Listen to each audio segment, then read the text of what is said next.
羊刀是物理系英雄的启动装，它合成平滑，过渡强度高。纳什是法系英雄的半面板半启动装，同样具有相似的特点。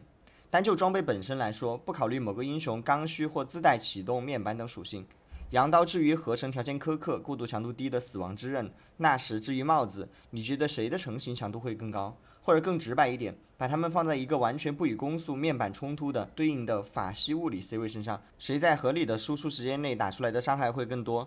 都不用对比，就大概率知道是死亡之刃和帽子。因为设计师不会设计一个合成条件苛刻、过渡强度低、成型强度也低的装备，这样谁还会做它呢？它们就不是一个类型的装备。做数据对比的时候，拿羊刀和死亡之刃来对比，可以说意义不大。正如前面所说，不用对比都知道，羊刀在拖起来之前，死亡之刃的整体伤害会更高，这是他们的装备类型所决定的。这相当于拿羊刀的短处再和死亡之刃的长处再比较，由此我们无法得出羊刀是陷阱的结论。来看大数据，检索器设定的条件仍是三星厄斐琉斯4G 神，版本是 14.10B。分段限定在钻石以上，可以看到3神装组合平均排名降序中，除偷偷外有10个组合是正收益，其中只有红、无尽、巨鲨这个组合是不带羊刀的，其余9个组合中都带羊刀。可以看到，羊刀所带来的过渡强度优势，几乎可以掩盖它在成型强度上稍欠的不足。在大数据的观点里，它可以被认为是一件好装备，甚至是核心装备。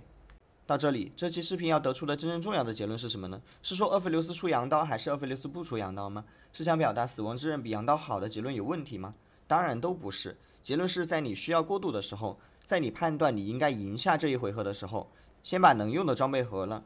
只要它没有违背程序理论，那它就是好装备。除非你本来就想输掉这回合，那可以再等等。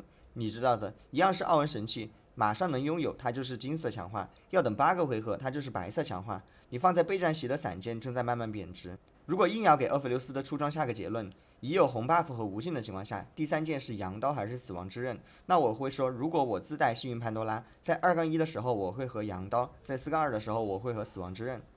在上期视频推荐厄斐琉斯装备的时候，我不仅要兼顾过渡和成型，还要考虑散件的消耗优先级。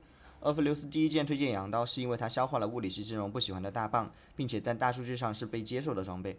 第2件是无尽，是因为它是厄斐琉斯的核心装。第3件是飓风，则是考虑到了大件不好获取但好消化，魔抗好获取但不易消化，并且它的过渡强度和成型强度都十分优秀。